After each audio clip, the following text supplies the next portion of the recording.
Whoa. Hold on a second. I just noticed Ryan cosplaying the background there. It kind of looks like he's doing the impression of his mobile version. Is it just me? Probably. Yeah. Anyway, hi guys, welcome to another Grand Chase video. Today we're going to be checking out the maintenance announcement that they dropped this morning. So this update, we're going to be receiving 4 characters instead of the usual 3 that they've been doing. And I think it's going to be 4 characters from now on up until April, I believe. That's how they told us anyway. I don't remember. But for now, we're going to be getting Jin, AI, Ryan, and Rufus. Personally, I think these are 4 characters that are really interesting to be getting the Awakening system. And as someone who already read this entire thing already, I can already tell that this is going to be a really fun Awakening update. Without spoiling too much, I think this event personally so far is the best one that we got for the Awakening system in general. Specifically with the characters that also got the Balisman of the Awakening and all this stuff. We're going to be checking out that one step at a time. Before we start, I would like to say if you enjoyed this video, I'd like to see more Grand Chase content in the future, maybe showcasing these characters, because we're definitely going to be doing that. You're more than welcome to leave a like, comment, subscribe, because we do Grand Chase content here on a weekly basis. And alright, without further ado, let's just jump right in here. So at the start here, they basically say everything that we already know about the Awakening system, how it works and how do you unlock with the core system, how the core support works. However, I do want to point out that they showed Jin in this picture instead of the usual Ellis's. And it's funny because we can kind of get an idea what Jin's gonna do here. I mean, I don't know what is going on here, but I can only imagine it's gonna be a massive explosion of some sorts. But you can only leave to imagination until we unlock it like tomorrow or this week. Oh, they also showed the visual of Jin, which personally speaking, I prefer more on the art style than on the 3 model. Maybe it's the angle, but he looks really off here. It's probably the hair. I don't know. I don't dig this visually on the model than the art style, but at least the clothing are okay. I really like the clothing, but the hair, like, it's gotta go. You'll be also able to use the tickets from the pre-register if you haven't done that already, which if you haven't, like, good job. The first thing they do here is to jump into the events itself. They usually don't do this, but they kind of change things here and there a little bit, so I'm just gonna follow the script here. So for the attendance log, not a lot has changed, unfortunately. The few things here that I can talk about is the property scrolls that are event wise, which they usually tend to give a lot of these through events, so it's pretty nice to get this at least for the attendance log. You also get the void properties as well, which is pretty good, and also the void ticket, which it's always good to have, and usually these don't appear too commonly on the attendance log if I recall. It usually requires like a very big event. Also a talent reset as well, which I still personally think is a very rare item that is very useful, so it's good to have at least one of them. I'm pretty sure this is the all talents reset, so that's why there's only one of them. The second thing that they announced here is the Battle Power Growth event, which is a really fun event in my opinion. A little bit boring depending on how strong you are, but it's a fun one still nonetheless. So for those who don't know how this works, essentially you grow your battle power, and depending on how strong that character is, the more rewards it gets. So for example, if my character has 2,000 points, I get this chest. If I hit at 7,000, I get a bag, and then it goes on and on and on until you reach the maximum amount of power, which unfortunately they didn't talk about this here. That's kind of one problem that I have with this event. I really wish they announced what's the peak of this event in itself, because they always tend to change it a little bit every once in a while. If I have to guess, it's probably going to be 700k. I'm pretty sure this was the one they went for last time, but I have a feeling it's going to be 1 million at this time around, because a lot of people have been getting 1 million, but I'm not sure about that. It's probably going to be a little far-fetched, but if it's going to be 1 million, then like, yeah, I wouldn't be surprised personally, but I think sticking around 700k isn't that bad if they don't decide to change that or anything. Maybe 800k actually would probably be more appropriate, but I don't know. This one's a little tough to guess personally. So here they also talk about the property scrolls that are event exclusive. Like I mentioned before in the attendance log, these are essentially free property scrolls. If you need either the single one or a GP exclusive, then they essentially giving you these for the event, as long as you obviously do the missions that required for these things. The one downside with this is that you cannot use these on void equipment, and I personally think that's just like extremely annoying for specifically people who just got the void equipment. So yeah, I personally don't enjoy the fact that you cannot use for your void equipment. It just really feels like a restriction that shouldn't be here. I guess I can kind of describe Grand Chase like that, shouldn't I? They also give me a support card box that basically contains one of these 5 cards, which they're not the greatest cards in the game, but they sure can break a leg. Like Harrier Cyclops, I think it's a very good card personally, so this is not a bad box to have as well. It's specifically how, if you already have something good for the majority of your characters, you could probably use this for card collection. So at the end of the day, isn't that bad, I would say. I was getting these for Unstable Creation, which I didn't have in the collection, so it did pay off, if I can say. And then once you finish everything, they usually give you a title, and for this title specifically is the Awakened Hero title, which is focused on the Awakened system and all that, which I think is a cute little title, if I can say. We're also going to be getting daily event missions, which basically consist on clearing some hero dungeons. So for example, the Crucible, Sector Destruction, Wizard's Labyrinth, and Berkas. If you've managed to do these, you get their specific rewards. Note to mention that Wizard's Labyrinth and Berkas Lair gives GP property scrolls that are the event one, so very good to get these for free. There's also going to be weekly events missions, which are basically the same as the daily event. However, they're a little more difficult, and they will give you a GP property scroll for free. Then we're going to get another hyperspeed mission. There's a lot of hyperspeed in these events, man. That's pretty good. For those who don't know how this event works, essentially you pick one of the characters that are getting awakened, and you essentially play with them until you reach level 85. And for every 5 levels you get that character, you essentially get rewards that help your character grow. Whether it being like very fast version of the job missions or 4 skill missions, 4 bars, dodge. It's essentially a speed run event, as I like to say. It helps you grow faster into the end game of the game. And then we're also be getting the Awakening mission again, but this time revolving around Ryan, Jin, Rufus, and AI.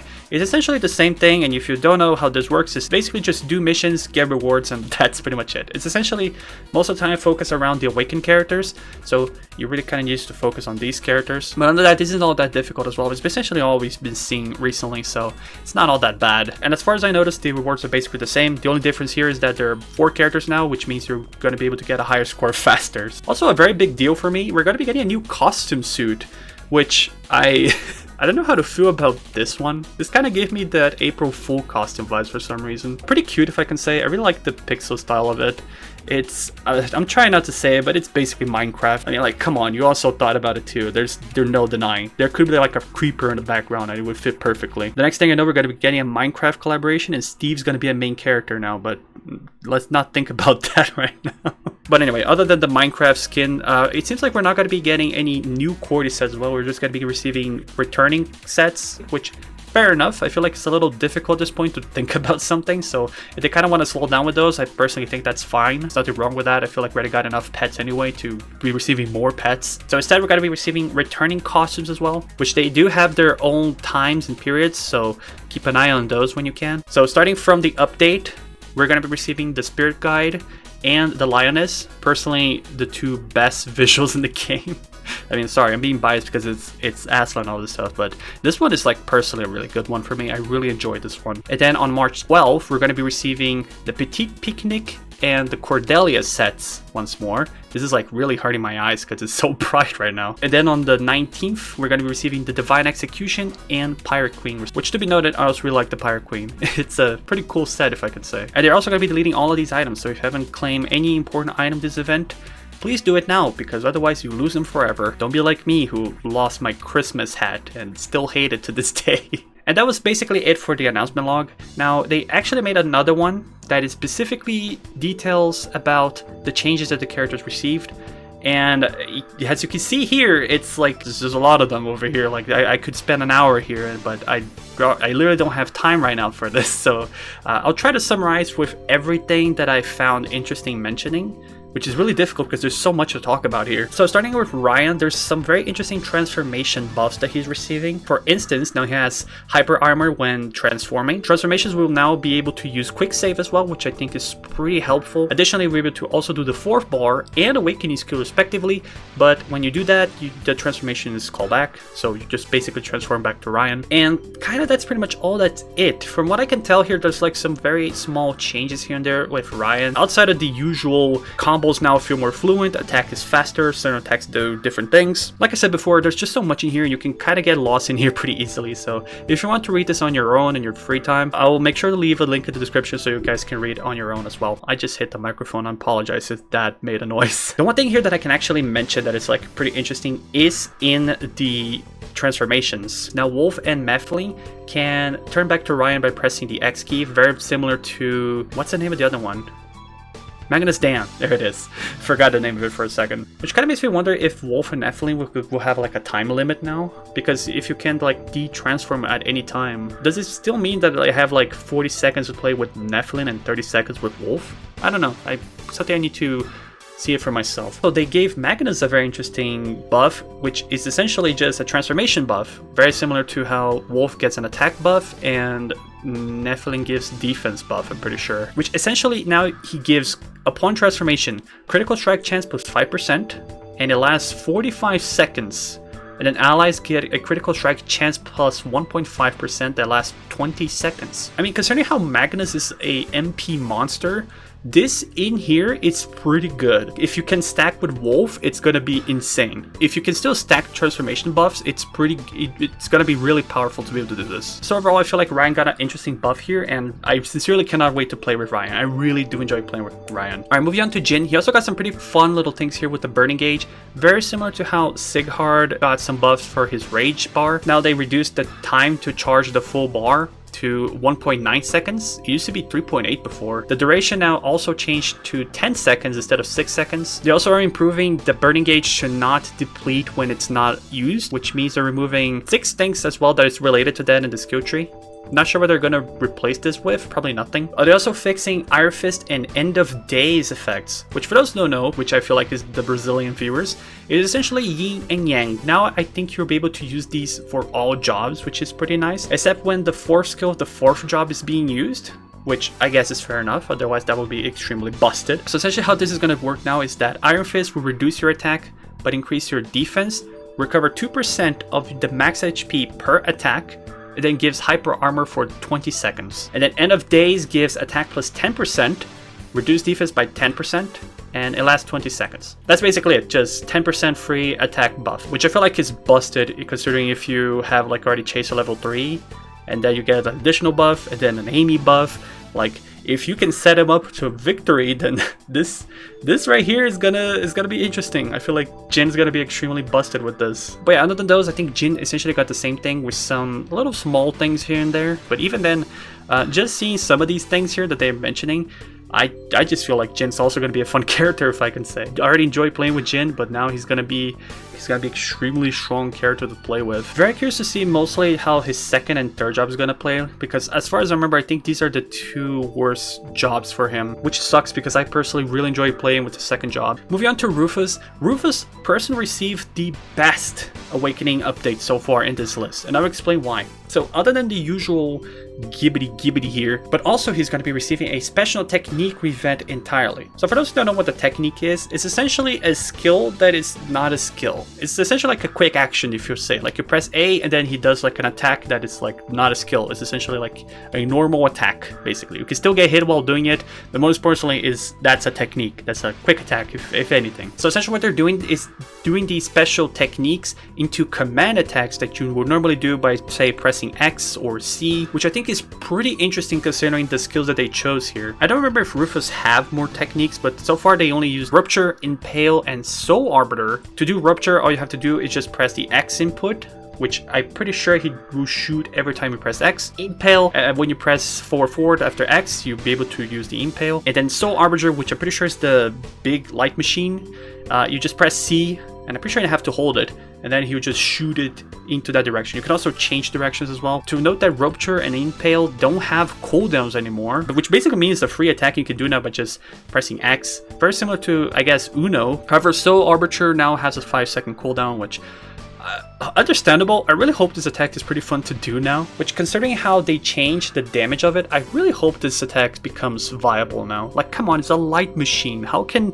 a light machine be this weak? It would definitely be interesting to check that out in the showcase. And then there's AI, which literally receive almost nothing in here. The few things here that I think is worth mentioning is that her standby now has hyper armor, and then the install cutter has 1 more summon blade.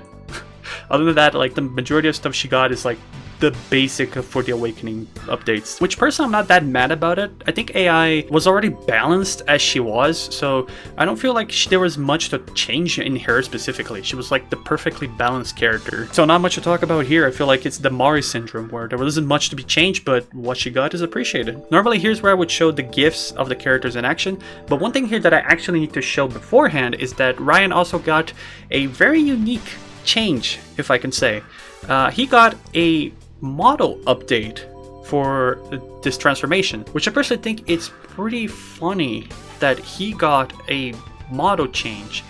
I mean, look at these models, he looked pretty sick. Like, the transformations look awesome. The Phoenix also got a change, and I'm pretty sure the only reason why he got a change is because the Phoenix is present in one of Ryan's skills, so I guess I understand why they changed it. But it looks so cool, man. These look so cool. I mean, it will take a little use to get to it. I'm so familiar with the old models now that I feel like family. And I don't know why the new wolf kind of looks like the werehog, and how this guy looks more like a Power Ranger now. But on that, I really like these designs now. It looks pretty cool. It's only a matter of time till we get new models for the characters as well. I'm gonna lose my mind when that day comes. So here's some gifs of how the characters are going to look like. There are some changes on visuals as well. For instance, in the transformation here, they also got like some particle effects, which is really nice to see. It kind of adds to the strength for this transformation. Here's also Jin's gifts, which also show how fast he is, how using this thing now works. You can, as you saw there, you can use it on the 4th job, and how his actions also work, which I'm pretty sure is faster, and he has now a little effect there, which is pretty cool. And here's Rufus' animations. As you can see here, at the bottom, he's doing the techniques that I've been talking about, which just doing this for free is pretty nice. Here's the rupture by just pressing C. Really excited to test this one out. I cannot stress enough. And this one, which it kind of seems like he would be able to do his air attack in the air, which it's extremely good if that's the case. Like, I'm really excited to also do this one. And then AI, just unfortunately not much to show here. Like I mentioned before, I think she's the most balanced character, so there wasn't much they could do for her, but having that extra blade there is pretty cool. So yeah, and that's all for the maintenance announcement. Overall, I'm really excited to play with these 4 characters. Like, I already enjoy playing with all of them, and just after the update, be able to see what these guys can do, I'm like really excited to play with them. Personally, I think Rufus is the one I'm excited for the most, mainly because of the fact techniques are now command attacks, which is pretty nice. Ryan transformations also look pretty sick, so I really want to give those a shot. Jin, I feel like he's the character with the most okay things in the list. There were some things here and there that I thought it was pretty cool, but like other than that, there wasn't really much to talk about him.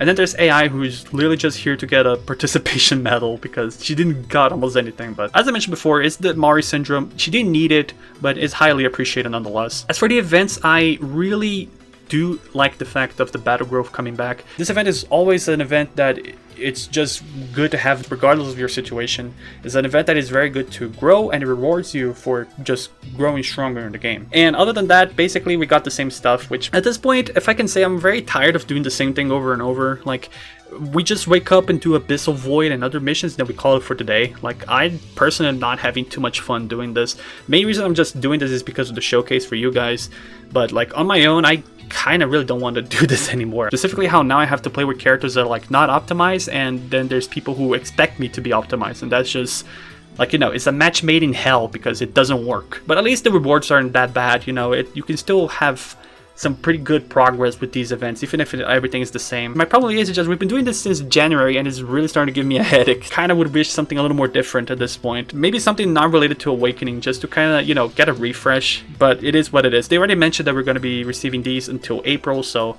that's just kind of a me problem, really. Though at least we are getting costumes like these, which peak gaming, if I can say. But overall, I'm really excited for this update. Definitely better than the last one, like by a mile, if I can say. Not just because of the events, but I think the improvements as well really are interesting to think about and experience for ourselves compared to the other one. So yeah, I'm really excited to just try this one and just have fun with these characters as well, because these characters are already fun on their own, but with this update, it's going to be absolutely amazing. So on that note, we're going to leave it here. Thank you so much for watching this video. Like I mentioned before, if you like this video, like to see more Grand Chase in the future, you're more than welcome to leave a like, comment, subscribe, because we do Grand Chase content here on a weekly basis. And you're also more than welcome to leave in the comments below what you guys thought of this update. Are you guys excited and hyped as I am, or just gonna sleep through because there's one thing here and there that you didn't like? Either way, you're more than welcome to leave in the comments. I'm really excited to see. Also, I forgot to mention, we have a goal in this channel. Do you know I'm trying to get to 1,000 subscribers before the year end? We're reaching March. Am I already in there? No, but we're almost there, so if you'd like to support the channel, you're more than welcome to leave your subscribe, and it will be highly appreciated. And so I suppose we'll just leave it there. Thanks so much for watching. Hope you guys have a great day today. Stay awesome, stay safe, have a great farm section today, and remember to stay safe and drink water. It's very hot today in Brazil, so hydration is important. And we see each other next time. Peace.